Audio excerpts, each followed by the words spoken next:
Welcome to the Pro-Life Team podcast. I'm Dr. Jill Simons, pediatrician and executive director of the American College of Paediatricians. I'm here with Jacob Barr, and today we are talking about the harms of the transgender ideology movement and its connection to the pro-life movement and some of the wonderful solutions we've thought of and the direction this needs to go.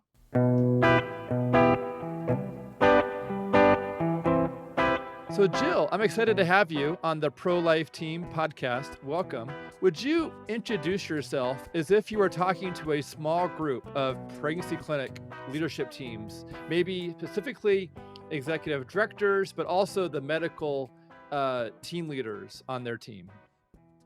Yeah, thanks for having me, Jacob. My name is Dr. Jill Simons. I'm a general pediatrician, and I'm also the executive director of the American College of Paediatricians. And the mission of AC Peds is to just do what's best for children, and that starts in the preborn period. And so we work to protect the rights of our smallest patients every day. Wow.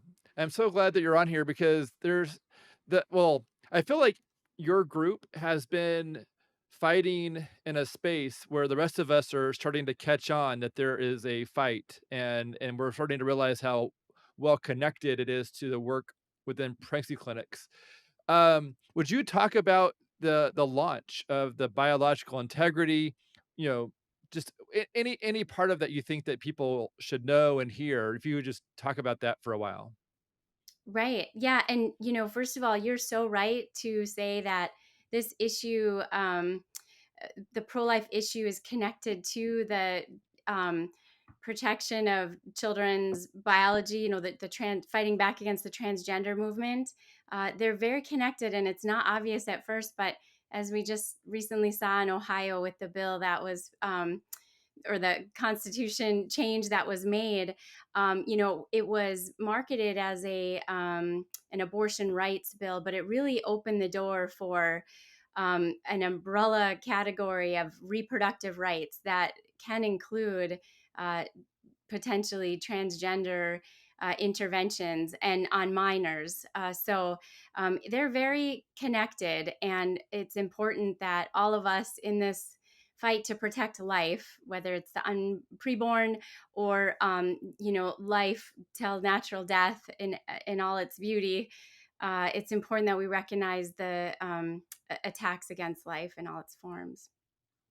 So we have been, like I said, initially doing what's best for children since the inception of AC Peds, and it was the college AC Peds was founded because some members of the American Academy of Pediatrics, the much larger pediatric group, they were getting frustrated that the AAP was straying from scientific resources, and they were not basing their decisions on medical evidence and what was best practice. They were following some of the political winds and going, not even listening to the members sometimes. So we've recognized that when you're making medical decisions for children, you have to look at all the evidence. And the transgender interventions, when this started to occur and started to affect children, we quickly realized that there is no research here. There's no evidence that this is good medicine, and in fact, there is evidence that it's doing harm. So we've been in this since the beginning. It's really heated up though in the past, even just a couple years. And while we are involved in many other things with the healthcare of children and the rights of pediatricians, this issue was clearly getting a lot of attention, and there was a need for resources for parents, for doctors, for policymakers. And so we decided to launch an initiative that we would really focus a lot of our efforts on getting this information out there. And it involved the biggest visible part of this initiative is our biologicalintegrity.org website, where we've piled just it's loaded with good stuff, fact sheets, a map to see where, where the country's at for these transgender laws and protection laws specifically for minors. Um, so we launched that over a month ago, and we have just been, our inboxes are overflowing. People are very excited about it and passing it along, which was the intent. Wow. And thank you so much for, yeah, for your, I really appreciate your group. And I know it's a large team effort when it comes to having a voice, being bold, not backing down to Goliath-like, insults or Goliath-like pushes. Um, so I'm wondering if we should, well, let me just, human health, HHS.gov, human health services, on T Day or whatever it is. Let me just pull it up so I can actually say it correctly. Um, yeah, so on Trans Day, I guess it's called, they published an article on HHS.gov talking about how detransition is child abuse. That's the summary, my summary of their article. Um, when you talk about attacks, how would you describe some of the attacks that you have seen, whether it's an article by HHS.gov saying the opposite of what's true, or maybe it's more attacks on like cancellation or verbal or electronic communications attacks. What kind of attacks have you guys experienced? Yeah, I mean, we've always kind of been in the crosshairs because of our viewpoints on life. As we're in here with good friends.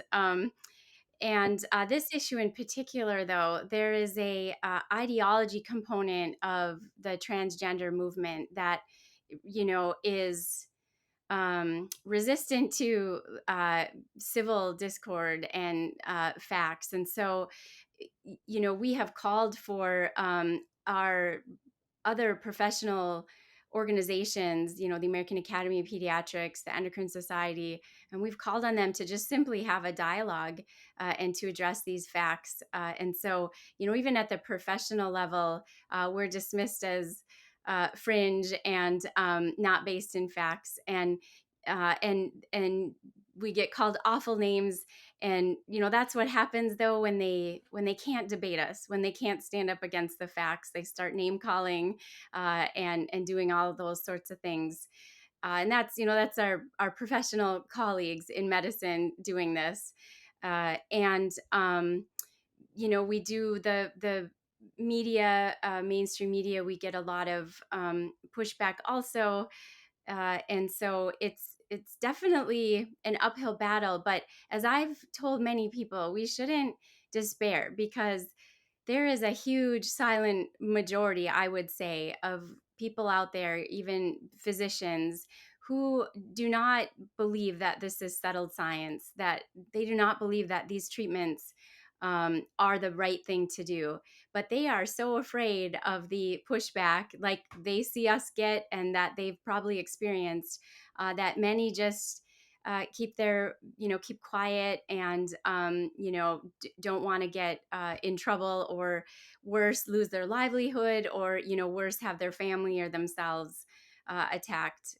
I get many calls from our members or from others saying, I'd love to do more, but I can't. My institution would reprimand me for speaking against their policies, even though I disagree with them. Uh, and we've had members that have gotten even fired from their institutions or reprimanded. And so it is difficult to speak out, but as you know, there's no other option. If when you see this, when you hear about the harms that are happening to children, you can't not say anything. So I've got a couple of questions to follow up with, but I'd like to start off with the name. So, with the name of the website being Biological Integrity, that seems to be a much more positive and healthier name than detransition. Can you speak to maybe how that name was picked, or do you know the backstory of the Yep. of this of the conversation to pick that name? Yeah. Well, first of all children are born in the right body. There's no such thing as a child being born in the wrong body, which is what the transgender ideology claims, that there are individuals that externally or their chromosomes will be male or female, but really they're the opposite. And so we have to do these harsh, harmful medical treatments for the rest of their lives to try to make them who they really are, which is just that's just ridiculous, just listening to that. So we believe that biological integrity means that a person we should work to help people align their physical, their mental, emotional, all that, to the person that they are. And so if children are struggling with gender dysphoria, which is the diagnosis for children who don't feel comfortable in the body or with the sex that they were born as. So if that's occurring, we know from research that a very high percentage of those children have underlying mental health disorders. About one fourth or more have autism or autism spectrum disorders. A large percentage have suffered childhood events such as abuse, neglect. And so there are underlying reasons that could lead a child to be afraid of, being the sex that they are. And it's important that we look into that. And Mm. as for any child experiencing distress, anxiety, especially suicide thoughts, you have to address those issues first before you address anything else. And if you do that, if you support a child through natural puberty, we know before all these treatments started that 95% of up to 95% of children, the statistics vary between 88 and 95% of children, will go through puberty and feel comfortable with the sex that they are. And so to try to you know follow these children down this path of I'm born in the wrong body, I want to be the opposite sex, when the vast majority of them would feel comfortable, this would resolve on its own. To medicalize them and have them, become lifelong patients, to suffer harmful side effects of these hormones and the surgeries. It's just unfathomable that we would even go down that path. So, okay, so I think we probably should define the different attacks on children through this methodology and these ideas. So, when do you think it starts? Do you think it starts when they're 5 to 7, maybe like in their education, and then hormones, the hormone blocks and hormone ads maybe start pre-puberty, in puberty? How would you define these different areas that are leading up to this? And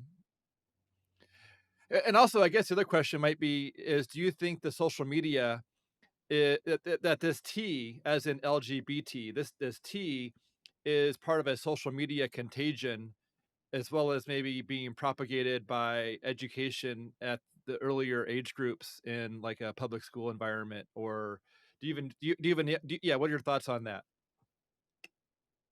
Yeah.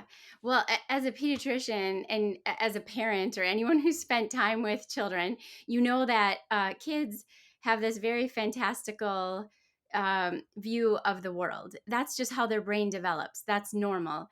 And children are exploring who they are, trying to figure out who they are, trying on different things. They want to be an astronaut, or they want to be a dinosaur. I mean, this is just who children are. And so from a very young age, when children do that, you have to treat them like children.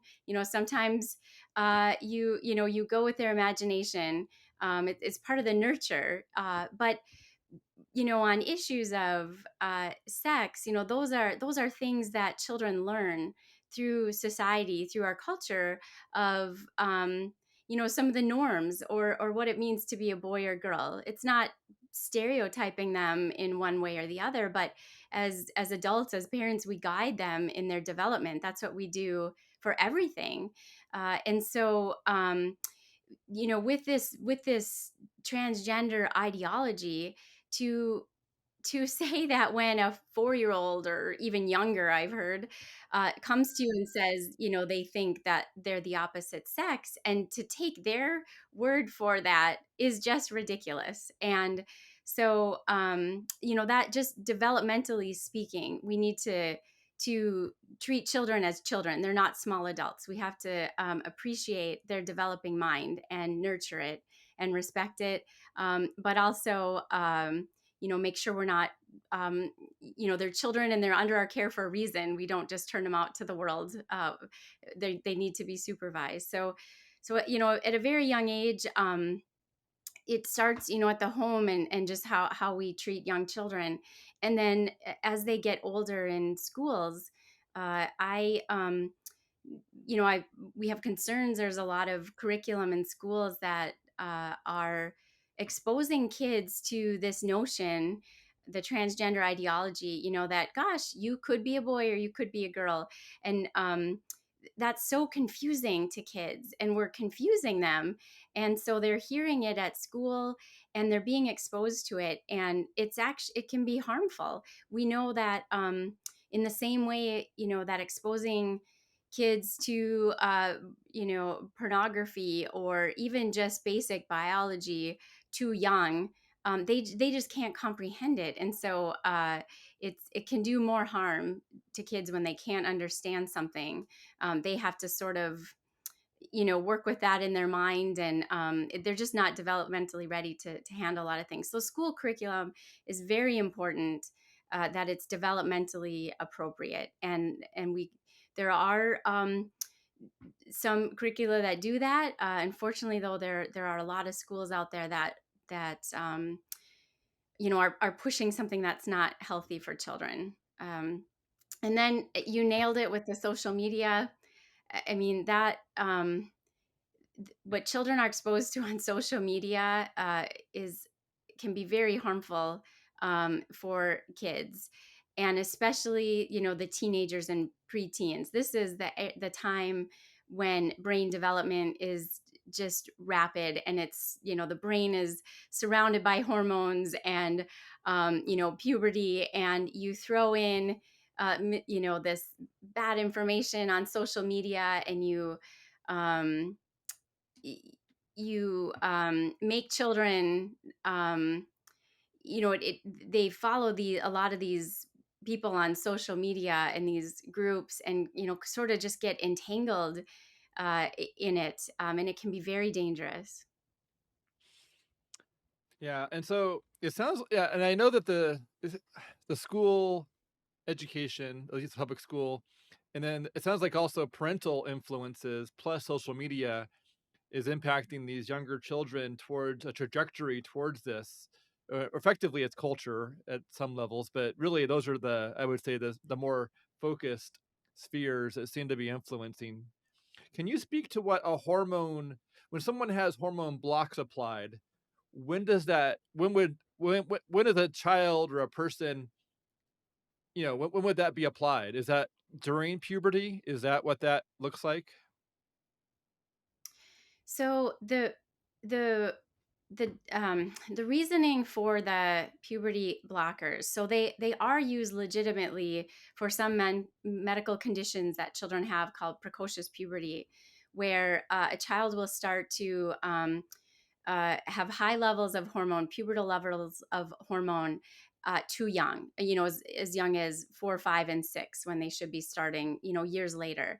And if that is, and that's a malfunction. There's something that is occurring, that puberty is turning on too early.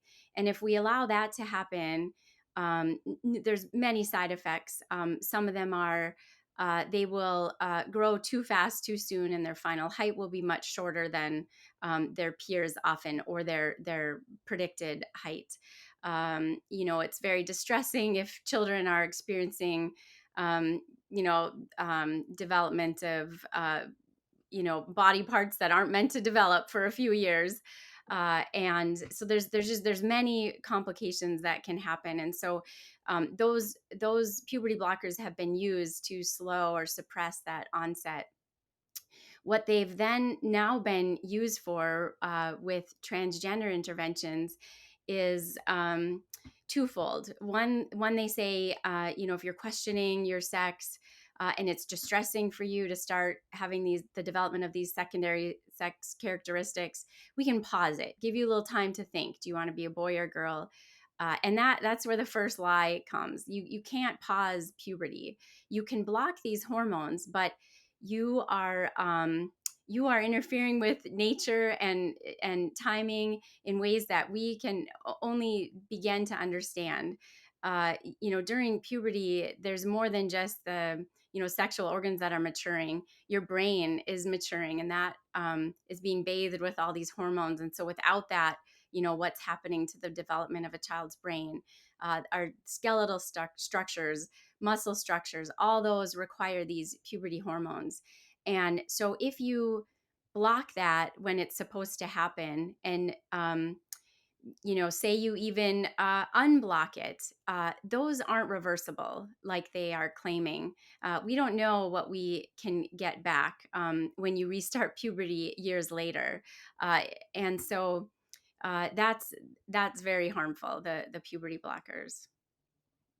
The other And thing then I should mention too, is when you block the puberty blockers before a child is able to fully mature, um, they will not develop sperm, ova. They will not be able to then have children down the road. So if you block um, that from happening, that process of um, you know being able to produce mature sperm in the ova, and then if you especially then follow that with cross-sex hormones, so hormones of the opposite sex, that child will not be able to have children. They will be infertile. And that decision to do that, if that's happening pre-pubertal, there's no way that a child can truly be informed as to what that means for them down the road. There's just no way they are competent to make that type of decision.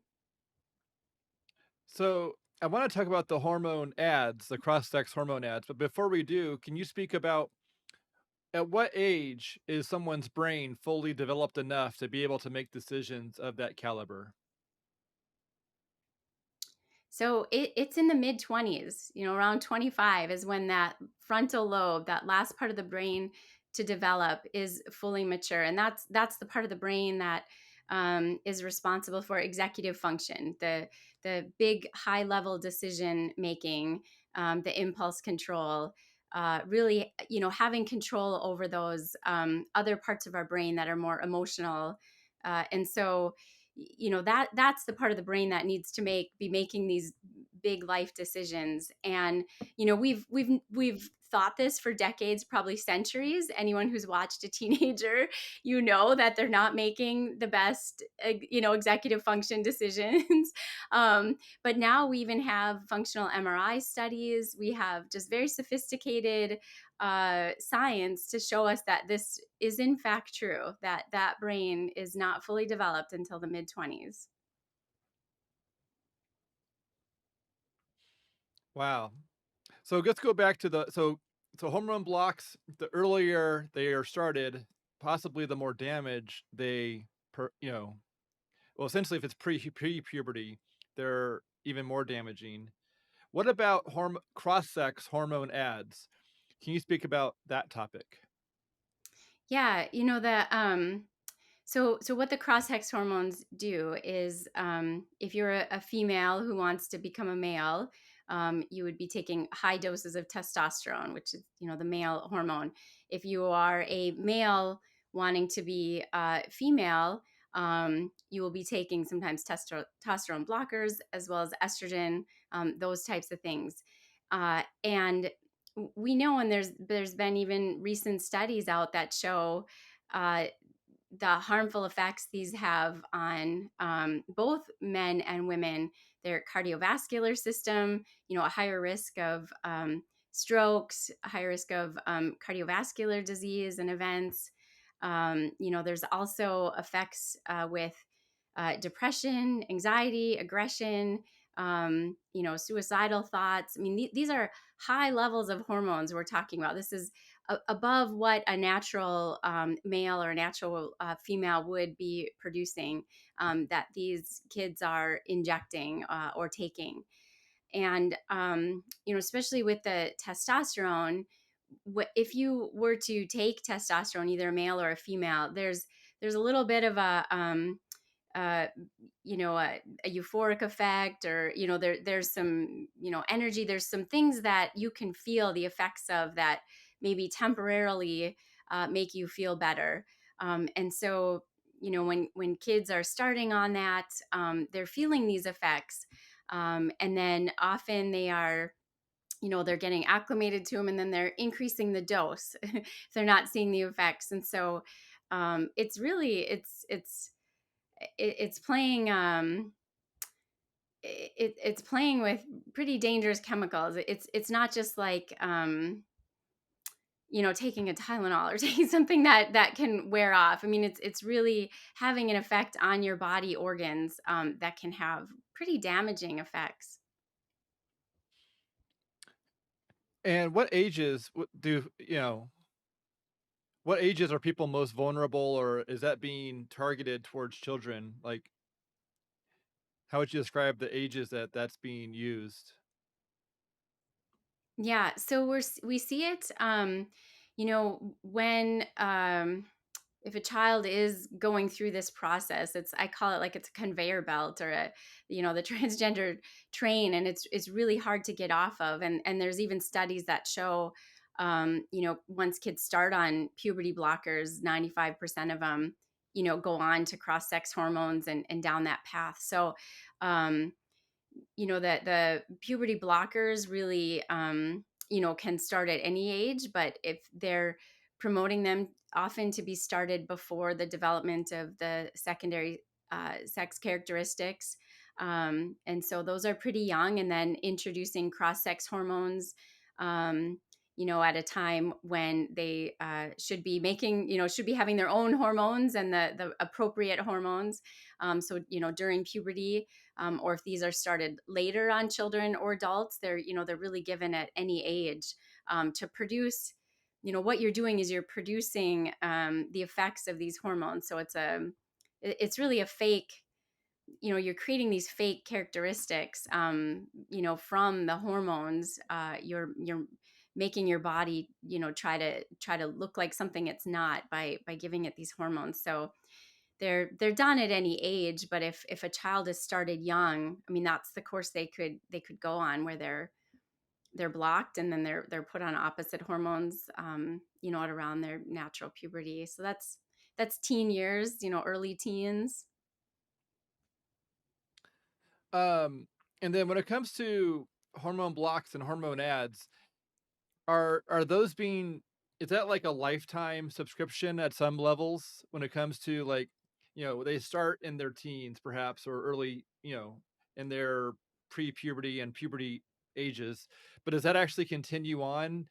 Or and then the same question would be for the surgeries. When does that start? And then does that how many surgeries would someone have in this, conveyor belt experience? Yeah. These are good questions, because people don't think this through. I think people initially, when they hear about these transgender interventions, if they're not very knowledgeable, they think, oh, what harm could it do? You're just blocking puberty for a little bit, or you're doing a little bit of hormones. But you have to think, what's the end game? And so if you start someone on this path, if you say are a biological female, and you want to look like a male, um, you will always need hormones to do that for you. There will be no point where you will be a male and your body produces those hormones. So the minute you stop, your body is going back to its natural state. It's trying to, produce those female hormones. And so you have medicalized someone. They need to take those hormones for the rest of their lives if they are going to be maintaining that outward appearance.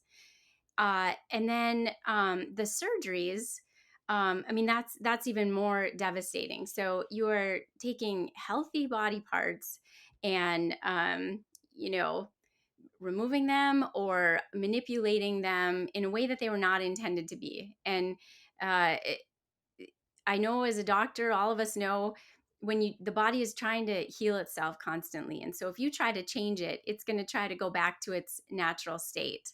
And the so you often you hear horrible stories from detransitioners or people who've gone through this experience and either change their mind or just they're in the midst of it.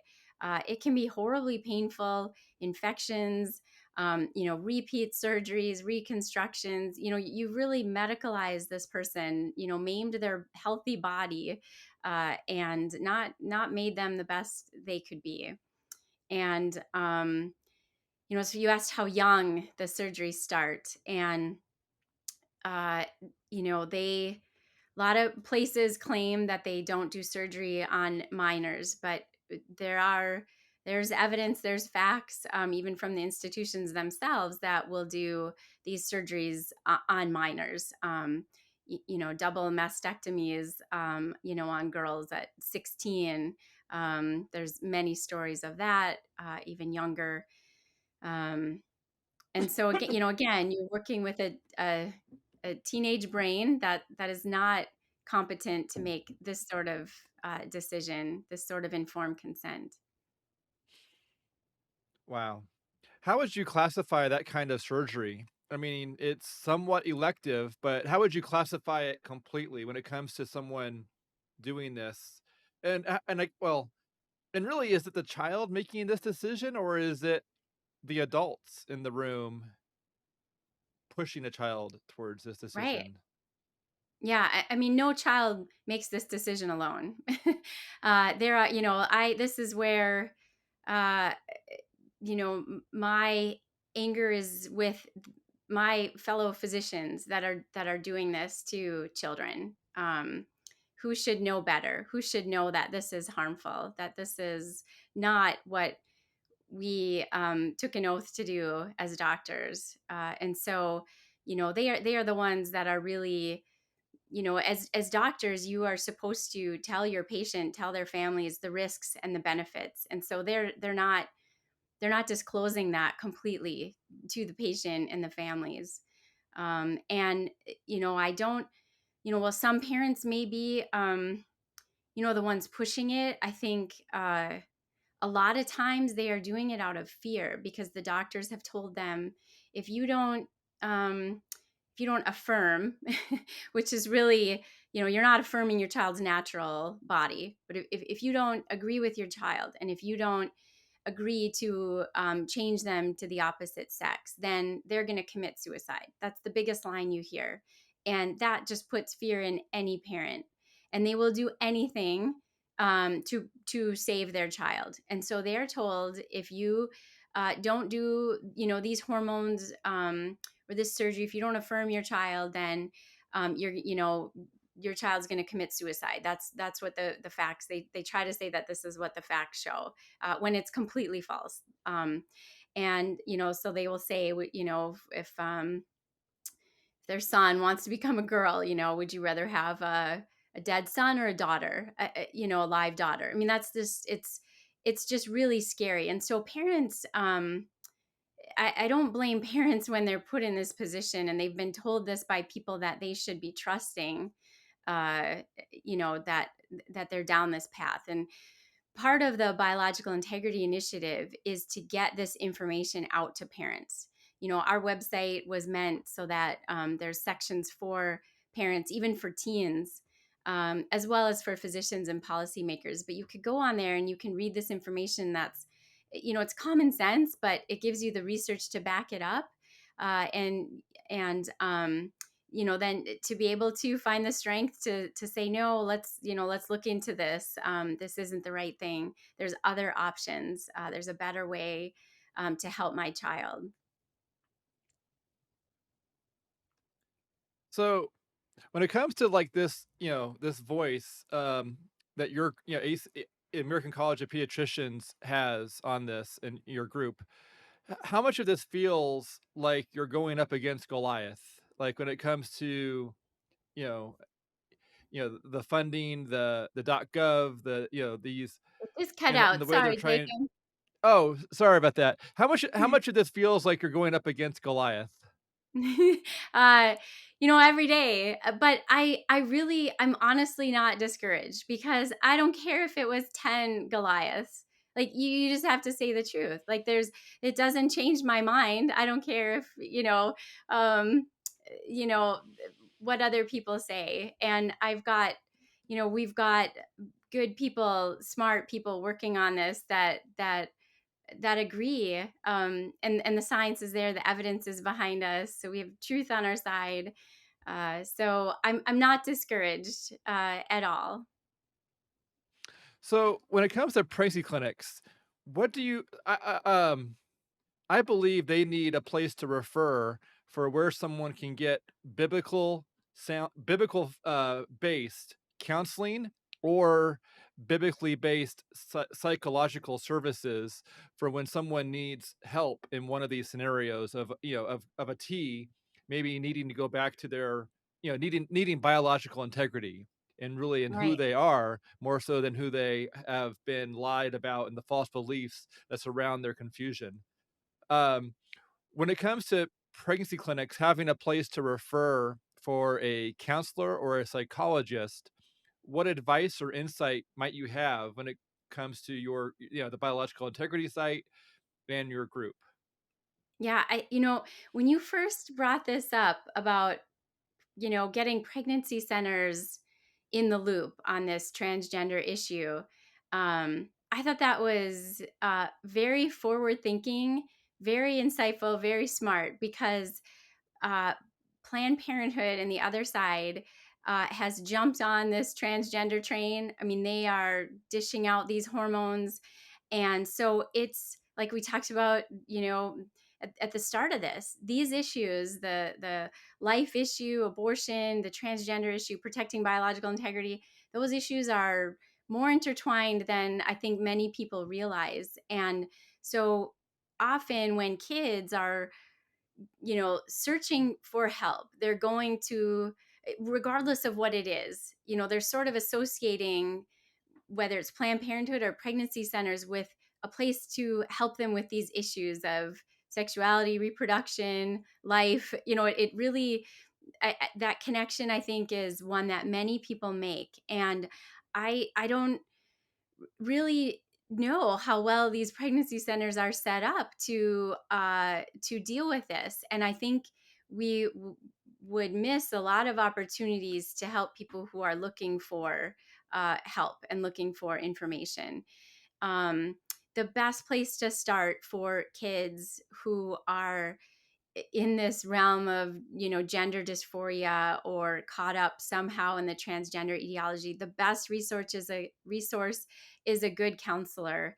And the American College of Pediatricians, we're not a religious based group, but many of our members are religious, and we work with a lot of religious organizations. So we do have referrals on the biological integrity website that people can go to search out good therapists, good counselors, and many of them are religious based counselors. And I think, speaking from, if I, as a non-religious, I am a religious person, but as a non-religious person looking at this, um, these counselors are set up to look at the whole person. That's what they do. And that's really what these kids need: mind, body, spirit. And so I think that's why they do such a good job, regardless of the faith. And if you want to take that out of the equation, regardless of that, I think they are looking at the whole child. But I, speaking personally, I think that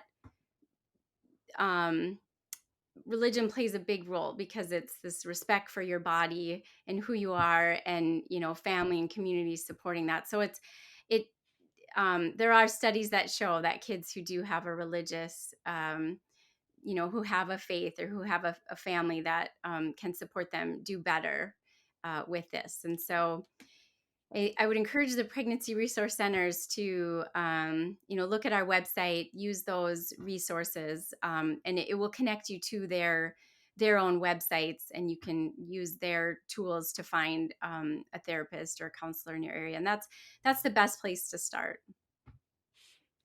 Yeah, I would say I've got a vision for pregnancy clinics having a place to refer to that would provide biological integrity, or essentially help someone detransition from T back to heterosexual slash normal. And and then also, and I'm hoping that someone would have that within 7 months. But right, essentially from now, within 7 months, every clinic would have a place to refer to.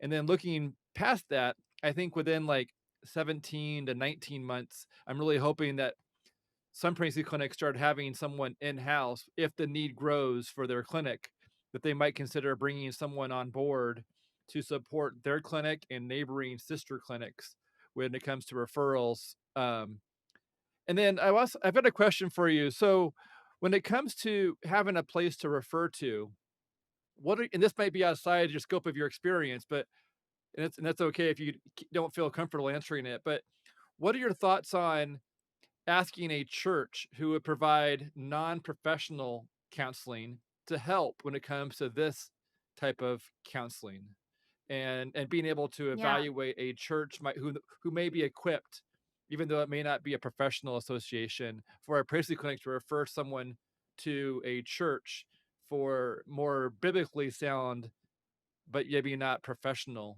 counseling in this right. area.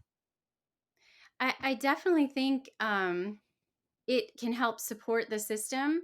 I will say, on the other side of this, when you have children who are going through gender dysphoria, the other side will make the claim that teachers, school counselors, they can go talk to their teacher or school counselor, when true gender dysphoria requires a psychologist or psychiatrist with the um, most advanced training. I mean, this is um, a really tough issue to deal with, and you need someone who is very experienced in it.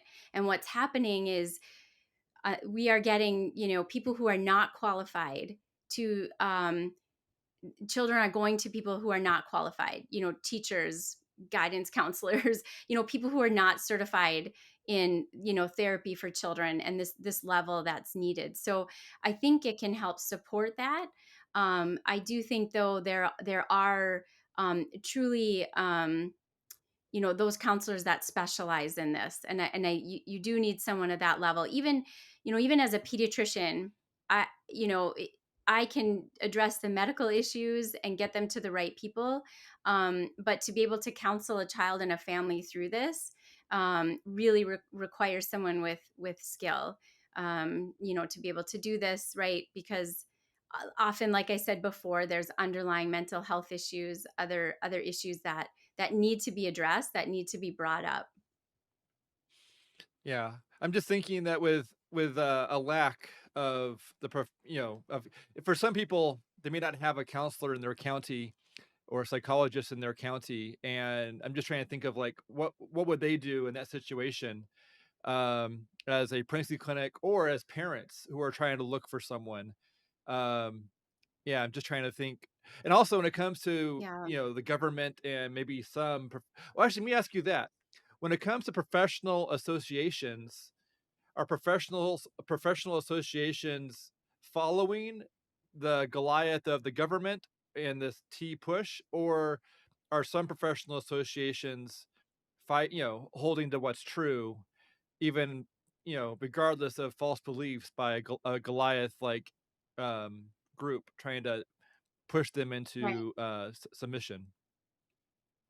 Well, this is what's truly scary is that not only is the government and these professional organizations not encouraging, counselors to counsel these children, they're actually threatening anyone who tries to counsel a child, tries to dissuade them from this transgender thinking, which, I mean, you can't even you can't even comprehend Yeah. how counterintuitive that is, how devastating that is. And we've pushed back actually, on regulations that this administration is trying to put in place that prevents, under threat of losing, your license, threat of losing your practice, uh, you know so we're trying to protect the very people that are trying to protect children,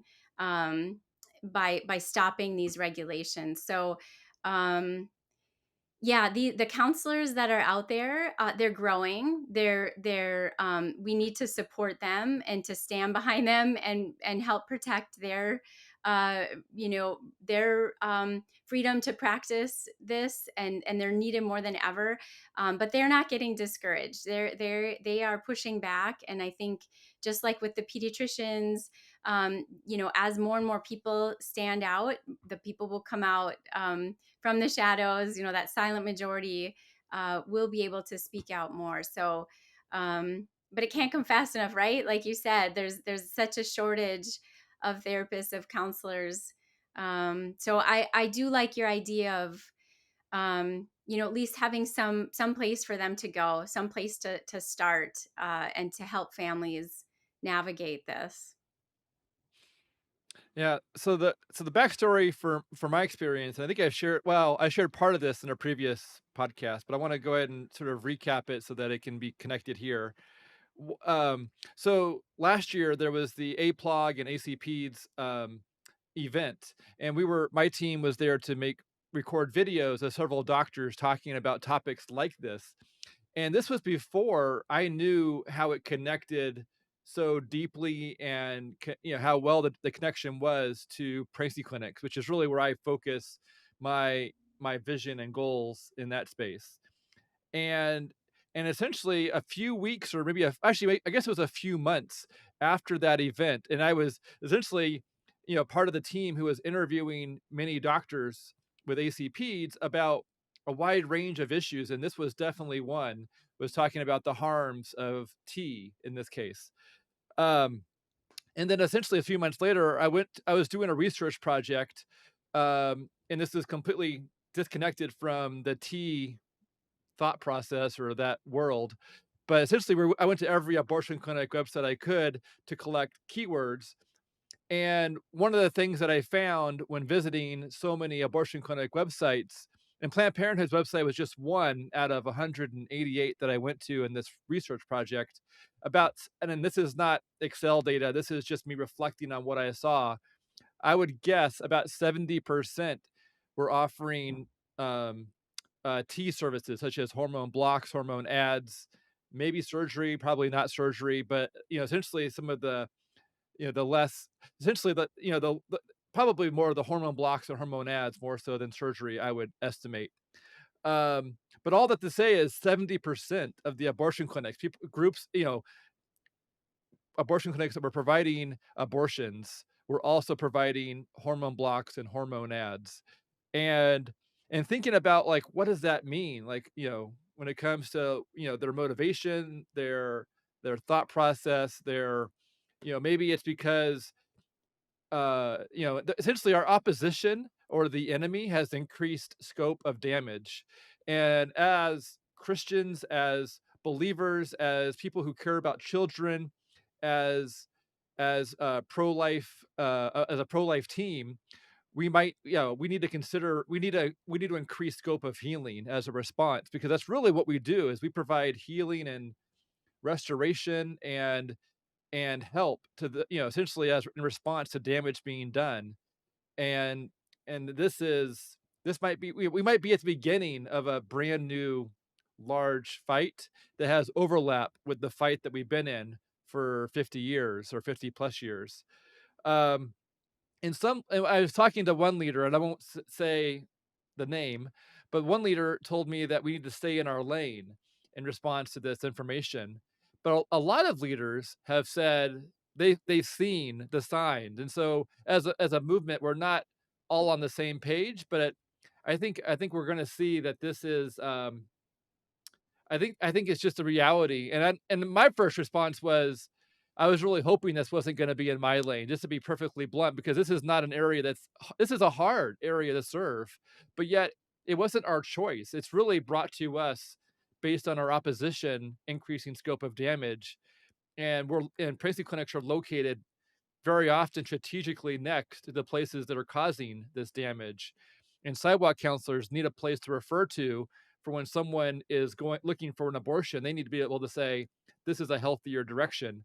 And the same thing with T services. We need to be able to say, oh, here's a much healthier alternative to that dangerous direction. And it feels like a lot of it's like pulling children out of the street. Everyone can agree that walking into the street as a 5-year-old is dangerous, and really walking into a place that promotes dangerous things. Whoops, sorry, my phone. Turn that off. Sorry about that. But yeah, essentially, this is the same thing. We need to be able to say, don't go into that place that's going to cause damage. Um, so I've got another question. Well, let me share this one more story with you. I was talking with a director this last week at the Alliance for Life Missouri conference, and she was sharing how they had a client come in, her and her, I guess, boyfriend, and one appeared to be a man and the other appeared to be a woman, but and they were looking to get a pregnancy test, but then it turned out biologically they were the opposite of what they appeared to be. Essentially the woman actually had chest hair, looked very masculine, and it turned out she was the one who actually needed the pregnancy test. What are your thoughts or advice to pregnancy clinic directors who may experience this, when they may be confronted with a man coming in for a pregnancy test who appears to be a man, but then turns out to be biologically a woman? How would you, what advice or thoughts do you have on providing help to counselors and directors who are experiencing this in the near future? Right.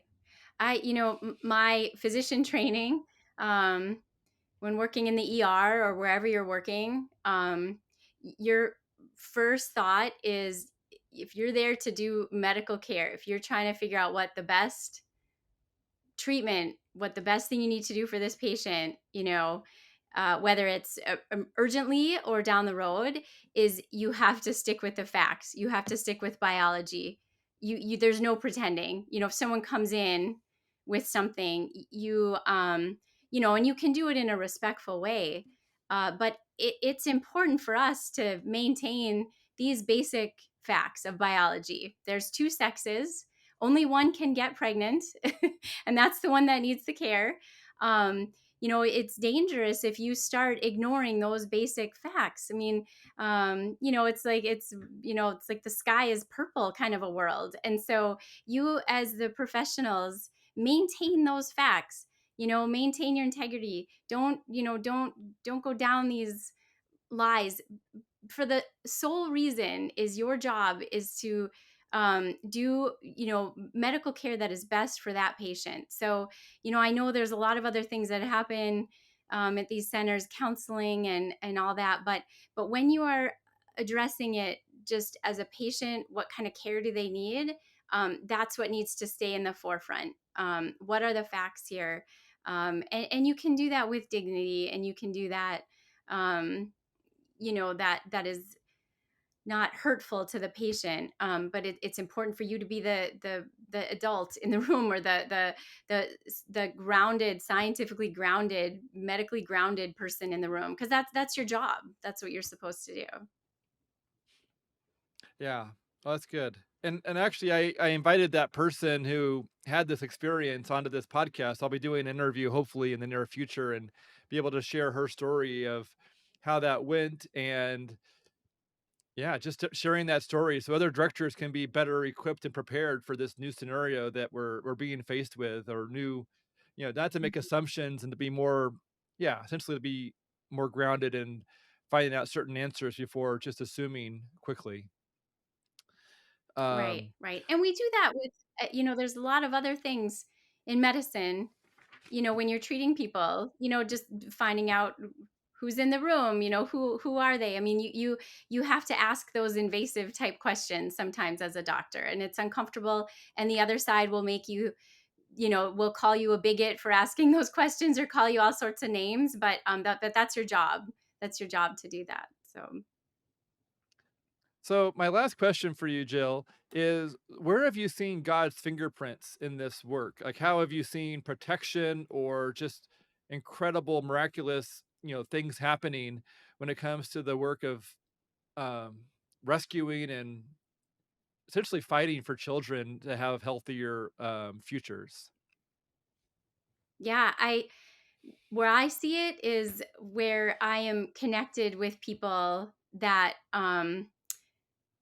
lead to something bigger than myself. So even like you, Jacob, meeting you and your team at that conference, and the things that have come from that, and your help with, the videos on our biological integrity site. I mean, just how all that came together, is no accident, is no coincidence, and there are people all over, that are working this, and I think that's where I see it. I see it in the people, and that's where we always see God. He is in each of us. His image is in us, and that's what gives me hope. I said I'm optimistic about this. I really am. And it's when I connect with people like you, and, those people in the pregnancy centers, that are trying to do good work and care for people.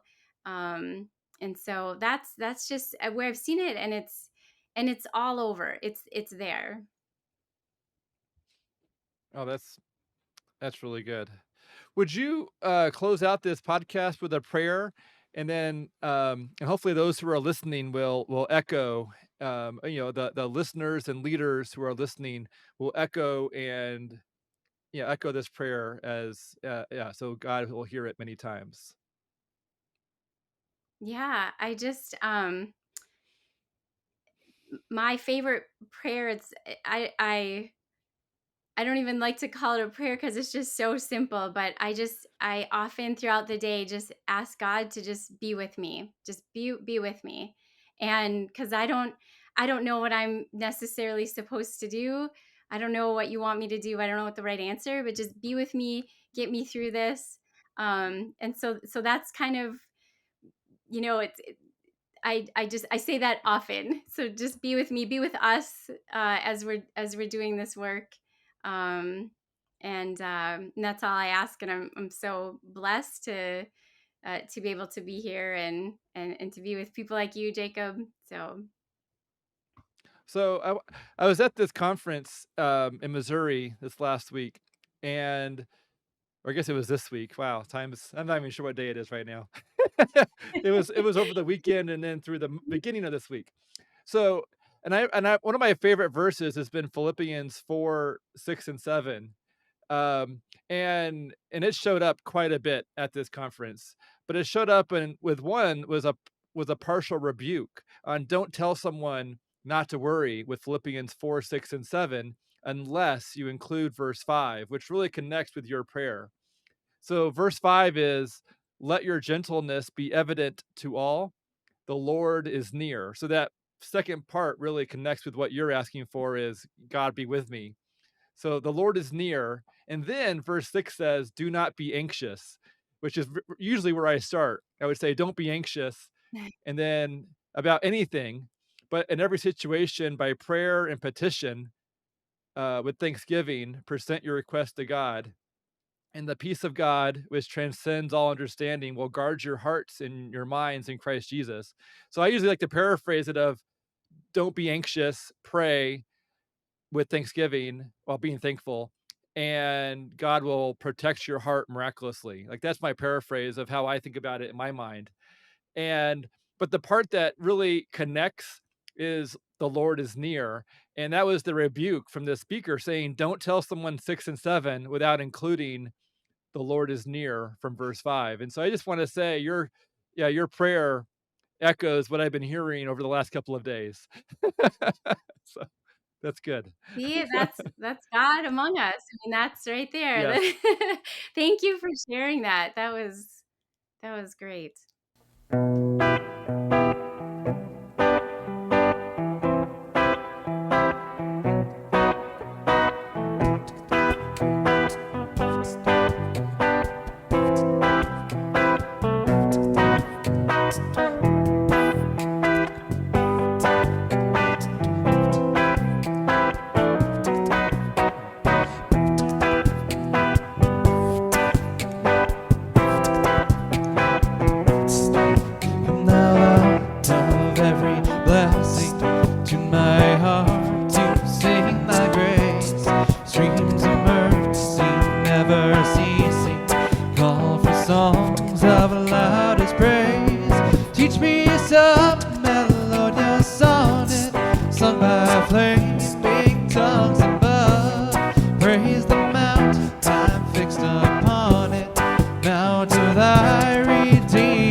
Our sponsors include Heritage House, Patriot Insurance, and iRapture.com. The Pro-Life Team podcast is a ministry of iRapture.com. If you would like to explore making a donation or becoming a sponsor or have a recommendation for who would be a good guest on the podcast, please contact us at hello@prolife.team.